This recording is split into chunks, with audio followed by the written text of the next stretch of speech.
Não adianta pedir para o Alckmin falar um discurso mais longo que ele não fala. Eu lá atrás falei, Alckmin, você não tem que fazer discurso telegráfico que você fazia nos comícios. Aqui é uma reunião de pessoas, sabe, mais qualificadas do ponto de vista político. Você pode falar um pouco mais. Mesmo assim, ele foi telegráfico, como sempre. Só faltou dizer uma coisa, Alckmin, as pessoas que não estão na comissão que está sendo escolhida, ainda não terminou, vão participar da transição. Eu fiz questão, primeiro, de colocar o Alckmin como coordenador para que ninguém pensasse que o coordenador vai ser ministro. Ele não disputa a vaga de ministro porque é o vice-presidente da República. Qualquer outro que eu colocasse, esse cara vai ser o coordenador, ele vai ser ministro. Não, e eu tenho pedido para todo mundo, quando convidar alguém para participar da comissão de transição, dizer o seguinte, olha, não será ministro as pessoas que estão. Pode ser ou pode não ser. Mas ninguém fique trabalhando como se, eu vou ser ministro porque eu fui escolhido para a comissão de transição. A segunda coisa é que a comissão de transição não decide nada. O que a comissão de transição vai fazer é como se fosse uma máquina de ressonância magnética, ou seja, ela vai fazer um levantamento da situação do país. E, a partir dessa situação do país, nós vamos discutir e vamos tomar algumas decisões para começarmos o processo de mudança do nosso país. Portanto, se alguém quiser contribuir, quiser mandar proposta, tiver alguma coisa, por favor, sabe, não se sintam excluídos, porque não estão na lista das pessoas que estão participando. Sabe, o Alckmin é o coordenador, o Aloysio Mercadante e a Gleice têm um papel importante, e cada partido político que participou da coligação tem um papel importante. Nós estamos começando um processo. A segunda coisa que eu queria dizer para vocês é que eu estou vendo aqui a cara de companheiros que ganharam as eleições, a cara de companheiros e companheiras que perderam as eleições. Eu queria dizer para vocês que o fato de alguém ter perdido uma eleição não significa que esse alguém é menor do que alguém que ganhou. Significa apenas que, possivelmente, quem ganhou tenha sido melhor compreendido pelo discurso que fez. Eu, cada vez que perdia uma eleição, e não foram poucas as eleições, quantas vezes eu em casa chorava, porque eu achava que o meu discurso era o mais correto, eu achava que a minha proposta era mais correta, eu achava que eu era o melhor para o país, e eu ficava triste porque eu não tinha conseguido convencer o povo daquilo que eu acreditava que eu era. Então, muitas vezes, nós temos que compreender que a gente perde, mas se não fosse, às vezes, a derrota da gente, a gente não fosse candidato, o que está eleito não estaria eleito. Porque muita gente está eleito pela somatória de voto daqueles que perderam. E, às vezes, por diferença pequena. Então, é preciso que a gente leve em conta isso na nossa relação, porque muitas vezes só é reconhecido quem ganha. Quem perde, não ganha. Aliás, a gente costuma dizer que quem conta a história de uma nação são os vencedores. Os perdedores não têm o direito de escrever. Nesse caso, eu queria dizer para vocês, os perdedores vão ter o direito de escrever e vão ter o direito de participar desse processo de transição e desta governança. Terceira coisa que eu queria dizer para vocês é que se tem um ser humano feliz no planeta Terra, sou eu. Eu estou muito feliz porque eu sempre acreditei em Deus e eu acho que depois de tudo que aconteceu comigo, depois de tudo, eu me sinto como se eu estivesse sendo ressuscitado. Sabe, muita gente não imaginava que a gente pudesse estar vivendo esse momento agora. E nós estamos vivendo esse momento não por mérito pessoal de qualquer pessoa que esteja aqui, mas pelo mérito e pelo compromisso coletivo que nós temos com o povo brasileiro e pela grandeza política do povo mais humilde e mais pobre desse país.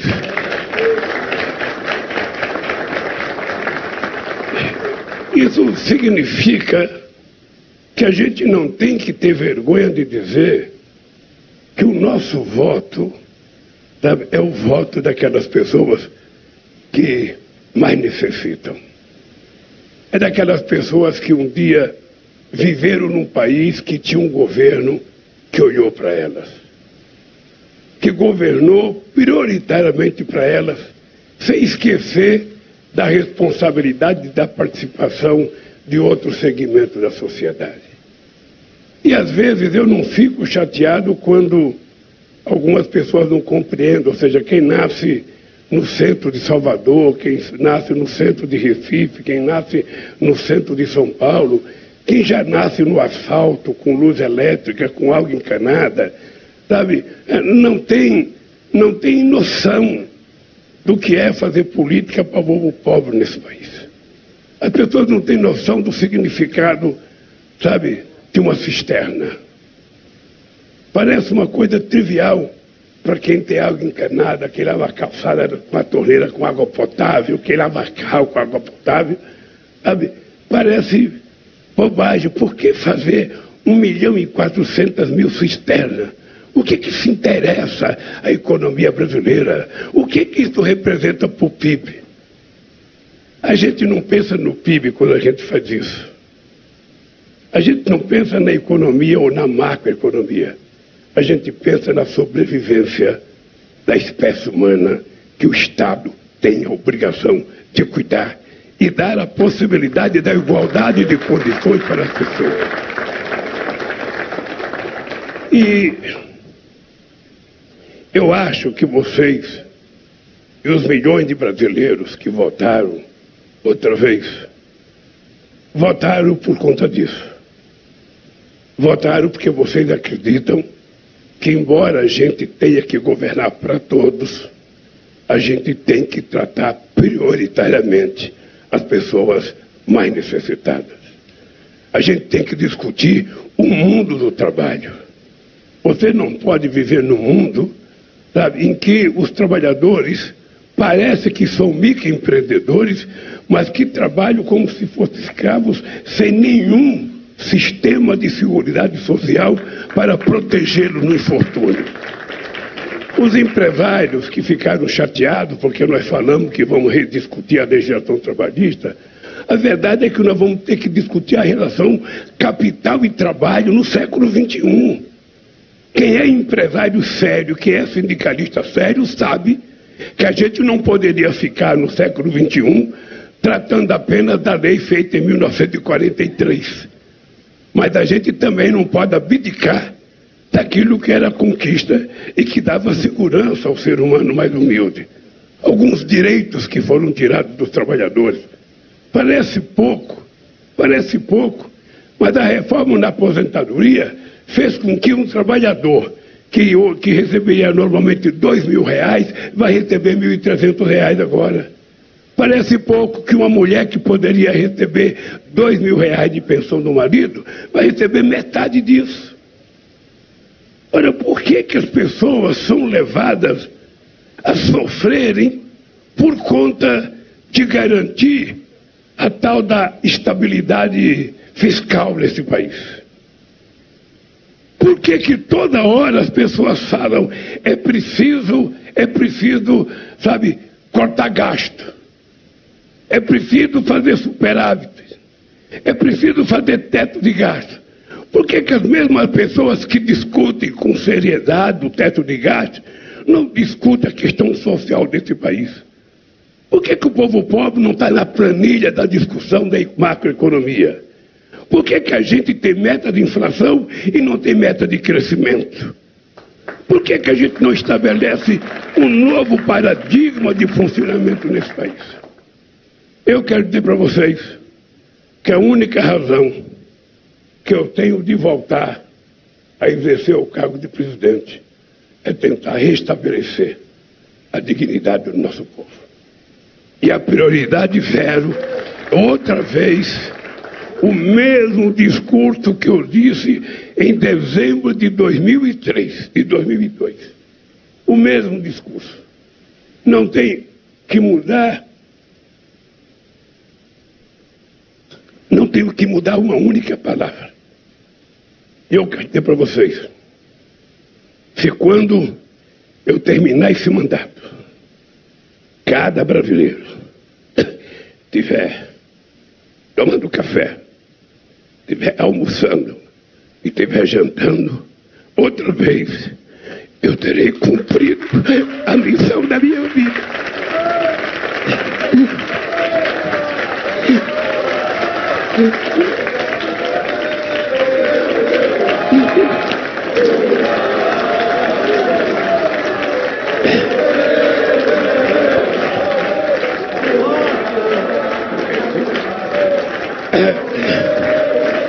Gente,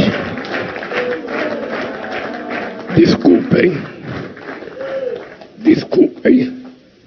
mas o fato é que eu jamais esperava que a fome voltasse nesse país. Jamais. Quando eu deixei a presidência da República, eu imaginava que nos 10 anos seguintes, esse Brasil estaria igual à França, esse país estaria igual à Inglaterra, esse país teria evoluído do ponto de vista das conquistas sociais. Esse país teve o impeachment de uma mulher, tomou a mentira de uma pedalada, a pretexto de melhorar esse país. Esse país viveu o maior processo de negação da política que eu conheço na história. Neste país, eu fui acusado das maiores infâmias, sem que o acusador jamais pudesse provar. Eu não tive que provar a minha inocência. Eu tive que provar a culpa de quem me acusou. Eu tive que provar a culpa do Moro. Eu tive que provar a culpa do Dallagnol. E graças a Deus conseguimos provar. E nós votamos por isso. Porque esse país é o terceiro produtor de alimento do mundo. Esse país é o maior produtor de proteína animal do mundo. Esse país pode efetivamente garantir que cada cidadão possa comer. Não há explicação. A única explicação é que falta compromisso dos governantes com isso que é o essencial. A gente se preocupa tanto. Nós temos que garantir uma política fiscal muito séria, porque é preciso pagar o juro com o sistema financeiro. E aqui eu tenho dito durante a campanha, ninguém pode falar de responsabilidade fiscal comigo. Ninguém. Poder falar pode, mas ninguém pode dizer que nesse país tem alguém mais responsável do que eu. Vocês se lembram que quando eu cheguei na presidência em 2003, esse país tinha 12% de inflação. Nós levamos a inflação por cento da meta para 4,5%, que oscilava 2 para cima e 2 para baixo durante todo o nosso mandato. Esse país estava com 12% de desemprego. E vocês se lembram que quando chegou em 2014, esse país tinha 4,3% de desemprego, o menor desemprego da história desse país. Vocês se lembram que esse país tinha uma dívida pública interna de 60,7%. Deixamos a dívida com 37,7%. Vocês se lembram que esse país tinha uma dívida externa com o FMI, em que o ministro Malan, todo final de ano, tinha que ir ao Washington tentar pegar dinheiro para fechar o caixa, e o Brasil era humilhado todo ano, com gente deixando no aeroporto, sabe, do Rio de Janeiro, de São Paulo, para vir fiscalizar as contas brasileiras e dizer o que a gente podia gastar e não podia gastar. A palavra de desenvolvimento não existia, a palavra geração de emprego não existia, era só a palavra fiscal para garantir que a gente pudesse pagar o FMI. E o que aconteceu nesse país? Nós não só pagamos o FMI, como hoje nós somos credores do FMI. E além do que, o Brasil, que não tinha reserva internacional, nós deixamos 370 bilhões de reais, que é o que segura esse país até hoje. E mais, o Brasil foi o único país de todo o G20 que durante todo o meu mandato, fizemos superávit primário. Eu tive até gente do PT que saiu do PT, porque eu levei o superávit primário para 4,25%, de 3,75% para 4,25%. Porque eu tinha consciência que eu precisava conquistar uma coisa chamada credibilidade, que tem 3 palavras que quem é governo, quem se elegeu governo, coloque na cabeça. Tem 3 palavras sem as quais você não consegue governar. Primeiro é a questão da estabilidade. Primeiro é a questão da credibilidade. Um presidente da República, quando ele fala, é necessário que ele fale para ser entendido, compreendido e aceito como sério o que ele está propondo. Segundo, é preciso garantir estabilidade. Estabilidade. E somente o Estado é que pode tomar decisões de garantir a estabilidade política, a estabilidade econômica e a estabilidade jurídica e a estabilidade social. Terceira, a questão da previsibilidade. A sociedade não pode ser pega de surpresa. Eu vou dar 2 exemplos do que é falta de previsibilidade. Vocês estão vendo que ainda tem na frente de quartéis algumas pessoas inconformadas com o resultado eleitoral. Por conta de toda a denúncia, de toda a fake news, de todas as mentiras contadas sobre o processo eleitoral, de que as urnas eletrônicas não eram sérias.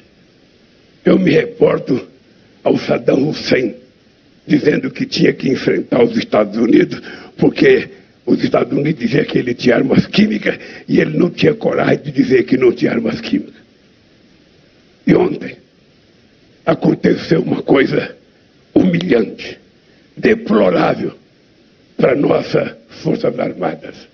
Um presidente da República, que é o chefe supremo das Forças Armadas, não tinha o direito de envolver as Forças Armadas a fazer uma comissão para investigar urnas eletrônicas, coisa que é da sociedade civil, dos partidos políticos e do Congresso Nacional. E o resultado foi humilhante. Foi humilhante. Eu não sei se o presidente está doente, não sei o que está, mas ele tem a obrigação de vir à televisão e pedir desculpas à sociedade brasileira e pedir desculpas às Forças Armadas por ter usado as Forças Armadas, que é uma instituição séria, que é uma garantia para o povo brasileiro contra possíveis inimigos externos, fosse humilhada apresentando um relatório que não diz nada, nada, absolutamente nada daquilo que ele durante tanto tempo acusou. Um presidente da República, ele pode errar, mas ele não pode mentir. Não é aceitável que um presidente da República minta para o seu povo. E nós ontem acabamos de provar que um presidente que tinha sido eleito 5 vezes deputado pela urna eletrônica, que teve seus filhos eleitos pela urna eletrônica, colocasse em dúvida a urna eletrônica. Exatamente porque ele sabia que ele ia perder as eleições. Ele tinha certeza que ele ia perder. E vocês sabem que não foi a disputa entre 2 homens, não foi a disputa entre 2 partidos políticos, não foi a disputa entre 2 candidatos, foi a disputa entre um candidato e a máquina do Estado, porque ela foi utilizada na sua totalidade. A inteligência, a Polícia Federal, a Polícia Rodoviária, a Polícia Pública de cada estado que estiver envolvido, os empresários ameaçando, sabe? E mais ainda, gente, por isso que foi criado, proibido entrar com celular, porque tinha empresário querendo que o seu trabalhador fotografasse o seu voto para provar que tinha votado contra nós. Talvez de todos vocês aqui, eu seja o único que já disputei muitas eleições presidenciais. Eu nunca tinha visto nada igual na minha vida. E eu perdi 3 eleições para presidente. Eu nunca tinha visto nada na minha vida. Nada. A indústria de mentiras que foi inventada desde as eleições do Trump nos Estados Unidos, a eleição de 2018 e agora, é uma coisa que é inimaginável que a gente possa fazer uma eleição num processo desse, em que milhões e milhões e milhões e milhões de notícias falsas, 24 horas por dia, difamando as pessoas, falando mal, sabe, utilizando a religião, que é uma coisa sagrada, a fé e a religiosidade das pessoas é uma coisa sagrada. A nossa espiritualidade é uma coisa nossa, muito íntima, pois até com isso eles mentiram, contando mentiras e contando mais mentiras. Agora que chegou ao fim, ele ainda não reconheceu a derrota. Seria tão fácil fazer como fez o Alckmin quando disputou comigo. Seria tão fácil fazer como fez o Serra quando disputou comigo. Seria tão fácil fazer como eu fiz 2 vezes com o Fernando Henrique Cardoso quando eu perdi as eleições. Pego o telefone e ligo: olha, parabéns pela tua vitória. E anuncia ao país: esse país tem um perdedor e tem um ganhador. Ele ainda não teve coragem de fazer isso, como Saddam Hussein morreu sem ter coragem de reconhecer que o Iraque não tinha armas químicas. Ele afundou o país por conta de uma mentira que só ele acreditava. Portanto, o presidente Bolsonaro tem uma dívida com o povo brasileiro. Peça desculpa pela quantidade de mentiras que foi contada nessa eleição e pelas ofensas que fez à urna eletrônica, que é um modelo que o mundo inteiro teria que lutar. A maior economia do mundo está contando papelzinho até agora. Se ele conhecesse a Amazônia, ele ia saber que uma urna de uma cidade vai de canoa para a capital, demora 3 dias dentro de uma canoa. Se ele conhecesse o Brasil, ele não recusaria e não ousaria discutir a legitimidade das urnas eletrônicas. Portanto, ontem eu vim aqui para visitar as instituições brasileiras para dizer o seguinte: a partir de agora, vocês vão ter paz, porque vocês não vão ter um presidente desaforado querendo intervir na Suprema Corte, querendo intervir na Justiça Eleitoral, querendo intervir no Congresso. Ou seja, não é possível. Não é possível. Os ministros da Suprema Corte não podem ir num restaurante, não podem ir num cinema, não podem sair de casa. O presidente do Tribunal Eleitoral, que teve uma coragem estupenda, que é um homem que teve um comportamento exemplar, que é orgulho de todo o Brasil. E não me importa se o Alexandre de Moraes é conservador, não importa se ele seja progressista, não importa se ele seja de direita, de centro. O que importa é que ele foi de muita coragem e muita dignidade na lisura e no compromisso de dirigir essas eleições. Então eu fui visitar as instituições para provar: a partir de agora vocês vão ter paz, porque vocês vão ser respeitados, porque esse país vai voltar à civilidade. Por isso eu fui visitar o presidente da Câmara, o Lira, ontem. Muita gente achava que jamais o Lula ia conversar com o Lira. Eu fui conversar com o Lira por uma única razão. Eu sei o que ele pensa ideologicamente. Eu sei que ele é meu adversário. Mas ele é o presidente da Câmara, eleito pelos deputados, e o presidente da República necessita de conversar, necessita de dialogar, porque não é o presidente da República que tem que se intrometer. Quem vai escolher o presidente da Câmara ou o presidente do Senado é da responsabilidade de vocês. Então vocês votaram contra ou elegeram. O dado concreto é que ele é presidente da Câmara e eu fui conversar com ele, da mesma forma que fui conversar com o Pacheco, presidente do Congresso Nacional e do Senado. Eu fui dizer, estamos aqui para provar que nós queremos estabelecer um diálogo entre os partidos políticos.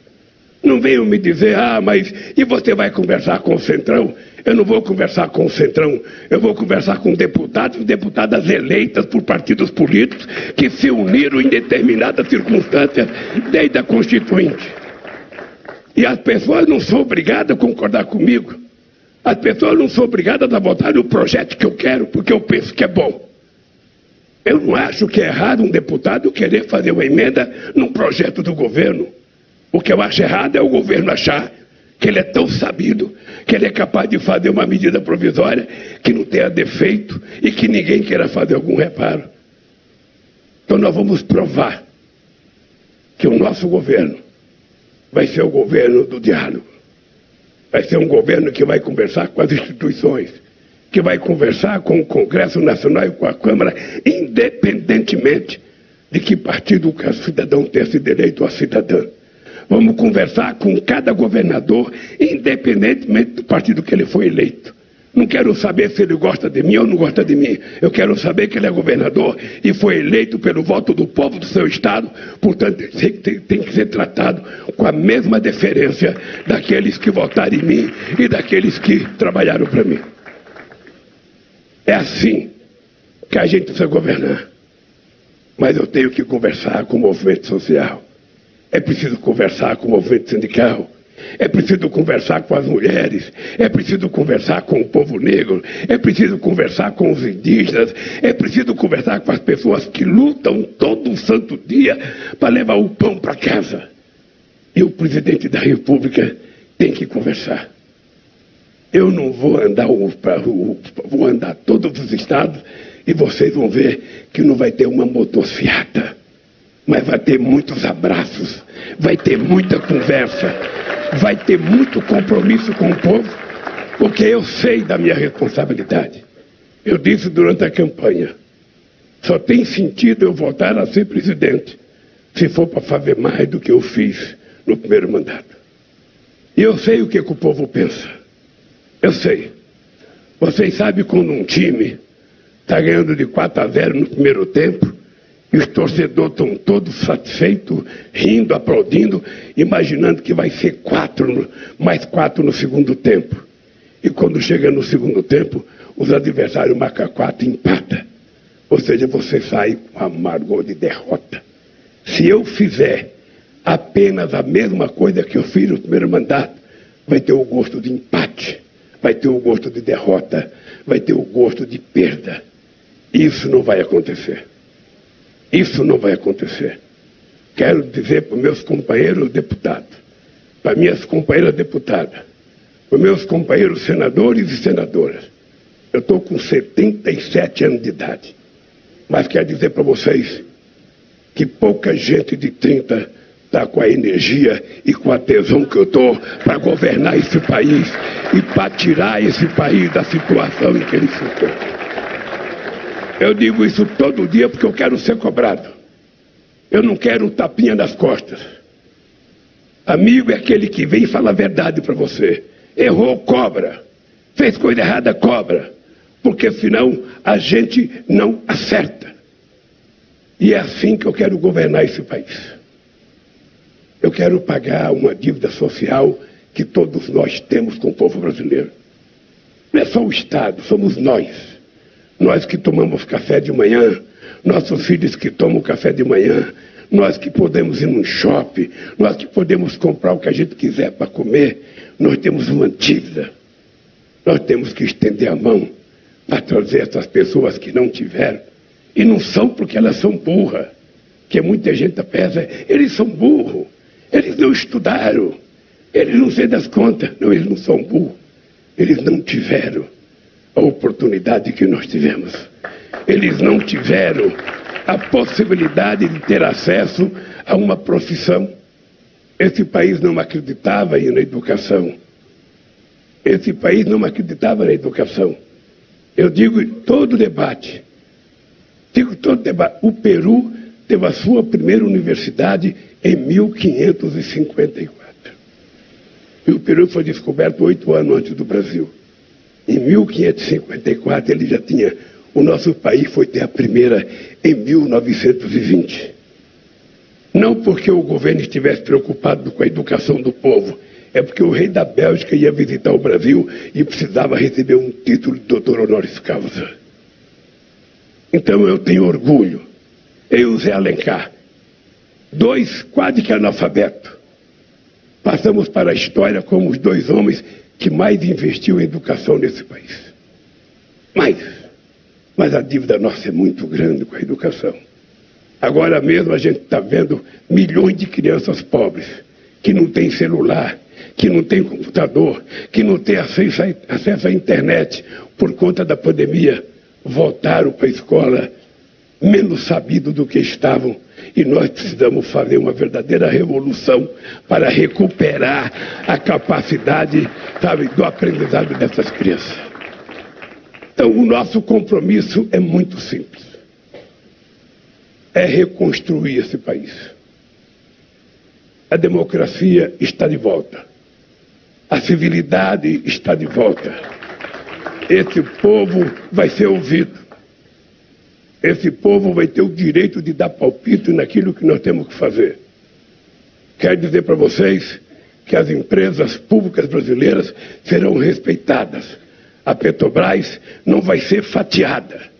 Quer dizer que o Banco do Brasil não vai ser privatizado, a Caixa Econômica e o BNDES, o BNB e o BADA voltarão a ser banco de investimento.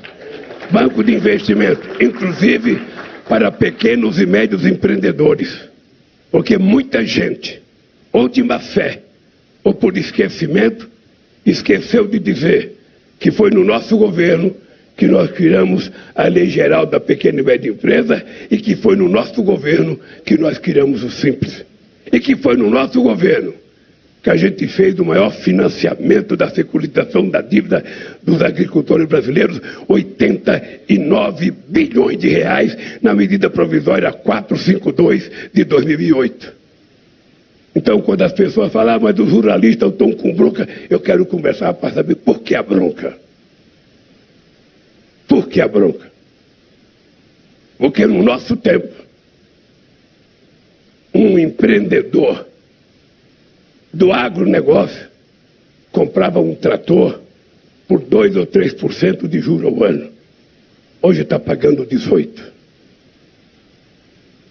Então eu quero saber qual é a bronca. Quero dizer para vocês que nós não vamos facilitar a compra de armas, mas sim a compra de livro nesse país.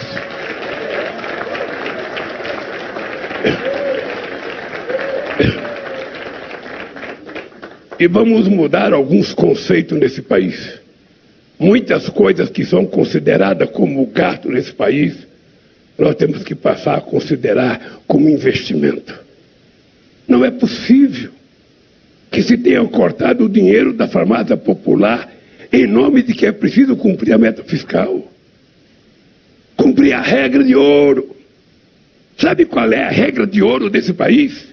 É garantir que nenhuma criança vá dormir sem tomar um copo de leite e acorde sem ter um pão com manteiga para comer todo dia. Essa é a nossa regra de ouro. É o compromisso em fazer com que esse país maravilhoso tenha o povo voltando a sorrir. Uma vez, companheiro, eu vou contar isso para terminar, quando eu criei o Brasil Sorridente. A coisa que mais me incomodava é que quando eu ia para a periferia de São Paulo, quando eu ia para o sertão nordestino, às vezes tinha meninas de 16 anos, de 18 anos, sabe, rapazes, gente bonita, quando dava um sorriso, não tinha nenhum dente na boca. Não tinha um dente na boca. E por quê? Porque não podia ir num dentista ou não tinha dentista. Nós criamos o Brasil Sorridente para que o povo pobre pudesse fazer um tratamento e não perder os seus dentes na infância. A gente vai ter que voltar com dentista nas escolas. Com dentista nas escolas para que as crianças não tenham cárie de qualquer jeito. para que a gente possa começar a recuperar, sabe, antes que não tenha mais jeito. E eu posso garantir para vocês que a coisa mais barata num país é cuidar dos pobres. É a coisa mais barata. A coisa mais cara é garantir que o sistema financeiro receba aquilo que o Estado lhe deve. A coisa mais cara é aquele dinheiro que é inútil, sabe, que você não tira proveito dele. Você veja uma coisa, gente, só nesse período de governo já vai mais de 150 bilhões de dólares pago em dividendos para os acionistas, sabe, da Petrobras. E nada para o investimento. E essa semana vocês viram que inventaram a distribuição de mais 50 bilhões de dólares de um possível lucro futuro. Qual é a ideia? Esvaziar o caixa da Petrobras para que a gente não possa fazer nada. E vocês sabem que esse país hoje não consegue refinar a quantidade de gasolina que ele precisa. Nós já fomos exportador de gasolina e agora nós exportamos por volta de refinamos por volta de 79%. É por isso que tem 390 e poucas empresas importando gasolina dos Estados Unidos, pagando em dólar o preço. Agora eu estou sabendo que eles vão pegar, mas não sei quantos bilhões do BNDES, agora, antes da nossa posse, para que também deixe o BNDES vazio, para que a gente não tenha capacidade de investimento. E eu quero terminar dizendo para vocês, depois de tudo que aconteceu comigo, eu sou um homem sem mágoa, sem ressentimento, mas um homem com muito compromisso. Eu quero que vocês saibam que eu só tomei a decisão de votar porque eu acreditava que nós vamos ter condições de fazer esse país voltar a sorrir outra vez, fazer as pessoas terem esperança. Em 2008, a ONU fez uma pesquisa. O povo brasileiro era o povo mais alegre do mundo e era o povo que tinha mais esperança do mundo. Faça uma pesquisa hoje, que vocês vão ver. Agora começou a melhorar. As pessoas já estão dormindo mais tranquilas. As pessoas já estão acreditando, sabe, que a democracia voltou com os braços abertos para dar a cada um de nós a sensação e o prazer de felicidade, a sensação e o prazer de que nós seremos capazes de recuperar a civilidade nesse país. Cada companheiro deputado, cada companheira deputada pode ficar certa que nós vamos conversar com o Congresso Nacional. Vamos conversar porque o Congresso Nacional tem todos os defeitos que cada um de nós queira que tenha.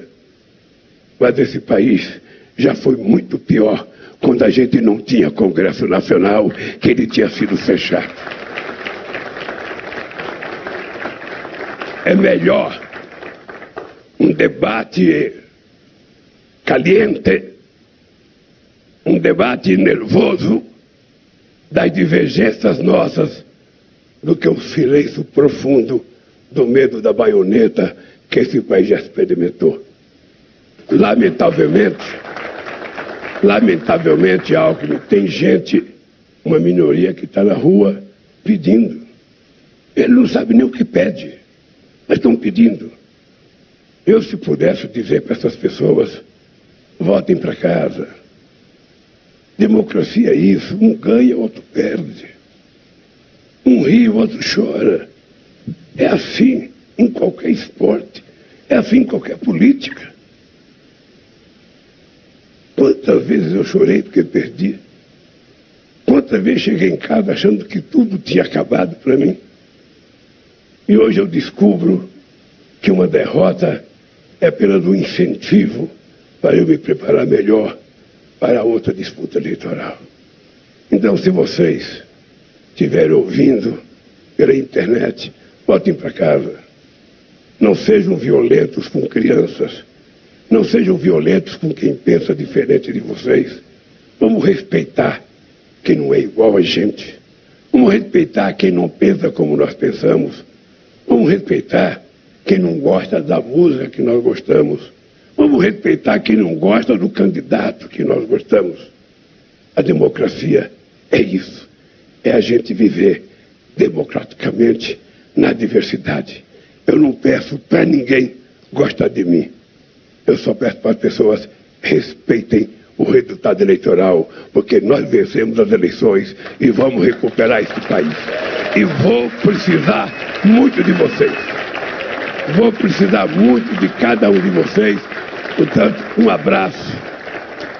Um abraço. Eu estou viajando segunda-feira para o Egito, sabe? Já vou ter no Egito mais conversa com lideranças mundiais num único dia do que o Bolsonaro teve em 4 anos. Ou seja, porque uma das coisas que nós vamos fazer é recolocar o Brasil no centro da geopolítica internacional. Vocês não têm noção. Vocês não têm noção a expectativa que o Brasil está gerando no mundo. A expectativa. A expectativa é tão grande que o Putin ligou, que o Zelensky ligou. A expectativa é tão grande, sabe, que num único dia eu recebi 26 telefonemas, coisa que o Bolsonaro, sabe, talvez não tenha recebido nenhum. Eu não quero arrumar inimigo. O Brasil é um país que, historicamente, o último contencioso nosso foi com a Guerra do Paraguai. Eu não quero guerra. Eu quero paz. Eu não quero ódio. Eu quero amor. Eu não quero arma. Eu quero cultura e quero livre. Eu não quero cadeia. Eu quero escola. É esse país que eu peço a vocês. Ajudem-nos a construir. Um abraço, companheiros.